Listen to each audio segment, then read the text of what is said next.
Pusi sa inyong lahat. Ngayon lang tayo nakabalik ng rescue. Ayan. Gawa na problema natin ngayon sa crisis dito sa bansa. Yung langis natin na problema. Kaya hindi tayo nakaka-responde basta-basta ngayon kasi limited na lang yung mga galaw natin, limited yung budget natin sa transpo. Napakamahal ng ng gasolina, ng crudo natin, itong diesel natin. Kaya tsaka pamasahe. Mga mahal na. So yan, meron tayong tawag ngayon. Isa itong emergency kasi pumasok sa isang bahay niya itong ahas na ito. So ayan, update tayo. Sabado, April 11. Papunta tayo ng Barangay Lacson dito sa May Kalinan. Malapit na to sa amin. Respondihan natin to kasi ayun, hindi naman ganoon ka malayo. Tsaka emergency din. Pumasok din sa bahay nila yung ahas. Kaya pupuntahan natin, sigurado na pupuntahan natin. Yan, so gusto ko mag-shoutout pala kanila Idol Zaid Aidaros. Siya yung nag-contact sa atin una. Na-respondihan natin tong kaso na ito, itong problema na ito. So yan, nandito pa tayo sa may Riverside.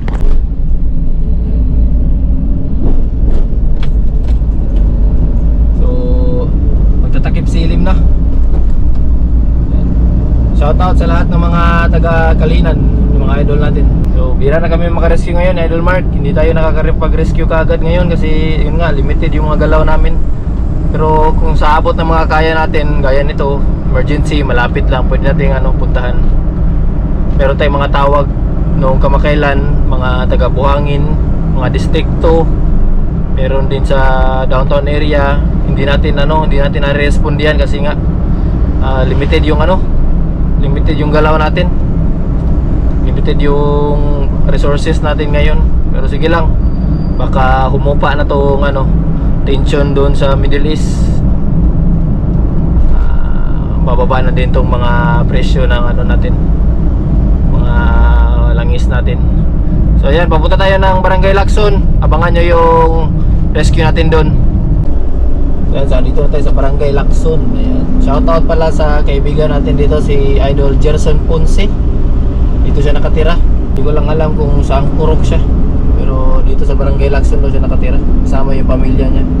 Shoutout Idol Gerson Ponce. Ganda ng ulap, sunset, parang uulan ngayon.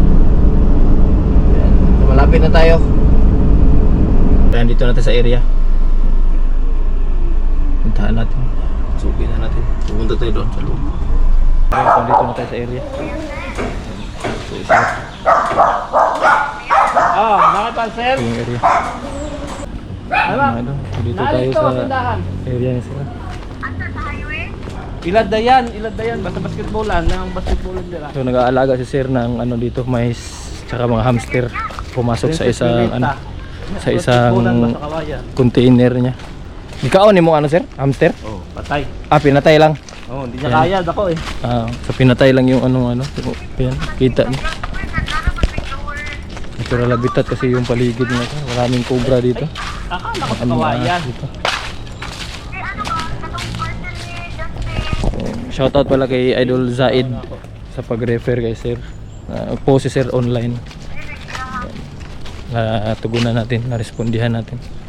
Ayan.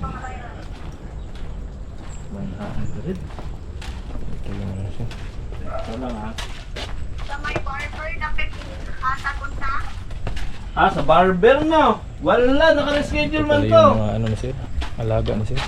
Naka-receive na? Naka-reschedule kayo. Sige yung tawag, wala may mo doon chat. Ayan, maraming alaga si sir. Nag-send niya, wala man mo nag-ingon. Wala po ko kabantay na may nag-send. Asa nila sir? Pero nadawat ni mo yan. Yan. Oh, may nadawat ako. Ako nagre no? I-send lang nga ako balik. Or man na lang. Makikita, madilim. Dapat siya kulang sa ako, 45. Pulin na natin to. Yung 45, dugay na. Matayo na siya. Madilim Madilim kasi dito. siyempre, hindi mo na ako na mabalaan kung nag-send din. Pulin na natin to. Kuha na ako ni sir ha. Positive to ng isang summer cobra, adult na. Yan, puntahan natin doon. Dali natin doon, sir. Sa ano kasi para maliwanag. Yan, dali natin doon. Kaya doon. Ay, Kaya doon. Ako lang. ito yung mga alaga ko. Ayan, nagbebenta ka dito. Hmm. Ayan, marami mga hamster siya, sir. Ang ganda ng mga ano, sir. Hamster. Magkano yung isa, sir? Ganito. Dito mga 150 yung mga ano isa. Pang alaga man no? Oh, Pang pet, no? pang pet. Ah. Pag may mo palit, wholesale, ibaligya sa pet shop. Dalahin natin dun. Let's go. Para makita din na, mag-awareness na lang tayo sa mga kasama mo, sir. Malaki na. Adult na to. Ayan, dali natin doon sa labas. Kasi medyo madilim dito. Para makita nila ma'am doon sama cobra. Ibigyan ko nga ng ano, mais para Kaya nga, ang kawawa yung ano, yung hindi nakain. makain yung ano, hamster, dako. Hamster ang loob nito. Ayun, laki nga ano. Laki na Tayo talaga, hamster, inahin yan eh. Kawawa. Hindi man niya makain. Nakaperwisyo, sige, Binigyan ko labas ng natin ano, mo ano. binigyan ko ng mais. Ano lang man din niya. Yung aswa. Video. Mas natin na idol.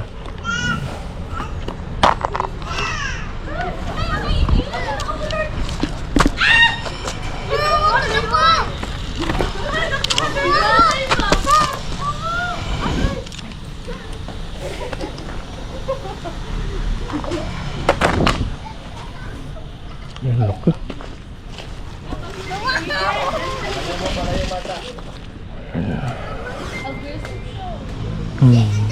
Yan. Tawag yan sila, unyan sila.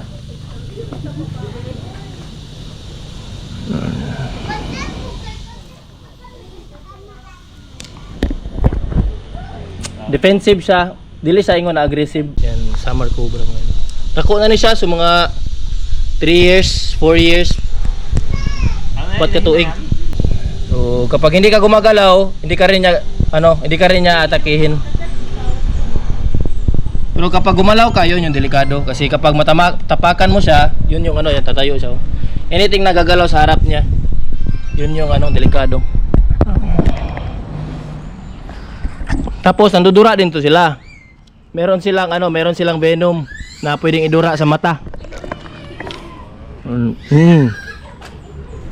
Yan, so pag tatayo siya, pwede siyang mag-spit na na mga 3 meters ganyan.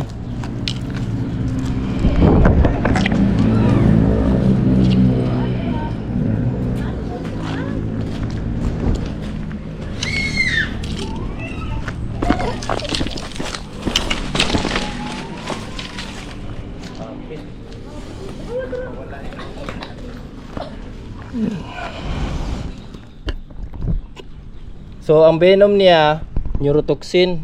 Pumapaakan ka sa utok siya, madiritso. Pero kani siya, aktibo ni sila og mga buntag ra, alas 9 anto usually alas 3 sa hapon. Ano na siya? Ay, sulod na to.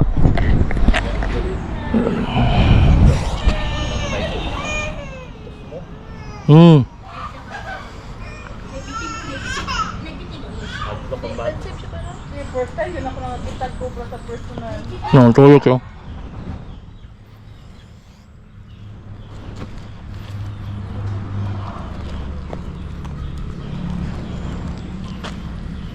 Bagay, kadaghan naman natin paak niya na yung hamster, kaya may. Salamat ako na apoy kamandag. Oo. Oo.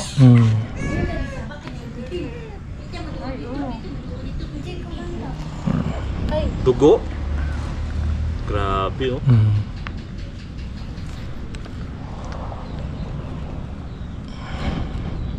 Ay, mag-ikot ka na. So kani pag mapaakan ka usually 30 minutes. Ako napaakan naman ko. Tapos isa di ko mo ya. SPMC lang basta mapaakan kag bitin diretso patawag jud kag 911. Dala ang biktima. Ito yung biktima mo rin. Wa lagi niya Patay nakaon. na. Oh, luwa niya no. Ya ka nang mais, di Ay, gipatalan wa mo na. siguro nagikaon, gipaak na siguro niya. Ayan. So na ano lang naka amoy lang yung ahas na may daga dito. Kasi yung pagkain nila ano man mga daga medyo bilang gano'n. Ayan, pinasok natin dito. Shoutout kay sir, pangalan mo nga sir? Reginald. Shoutout kay Sir Reginald. Ayan. Kasi pinili niya na ipa-rescue, hindi niya ano kasi maraming nag-advise sa kanya patayin na lang. Pero pinili ni Sir. Yaban na daw init tubig, pero pinili ni Sir na ipa-rescue. At least meron tayong mga katulad ni Sir na kasama sa ating mga advokasya na yan, rescue kung kaya. Pero meron tayong mga exceptions, pero at least si Sir na naningkamot si Sir ba. Tama kayo Sir. Sabi ko nga kahit mga ilang linggo pa yan dyan, hindi na mamatay eh. Tapos Ay, okay. malihok siya. Maganyan. So ito yung paano nakapasok mo yan. Ito pala yun. Umuor. Dyan. Tapos Pinilit talaga niya no? Ginanyan niya. Kaya nakapasok siya dito. Kaya nga plastic lang kasi ito. Tapos So ito pala. ginanyan ko, hindi na siya makalabas. Yun, Pag nakalusot. ano niya, tinakpan na kaagad ni Sir ng ganito para hindi na makalabas. Para abutan pa natin na ano, yung kawawa yung hamster. So yan, mga idol, pauwi na tayo. Maraming salamat kay Sir. Reginald Sir. Reginald dito sa Barangay Lacson. Saka sa pamilya niya. Yan, dito. Maganda yung area na Sir dito. Maraming hamster Ito. kaya paborito ng ahas. Yan, maliwalas. Medyo madilim na. So yan, pauwi na tayo. Medyo gabi na. Yan.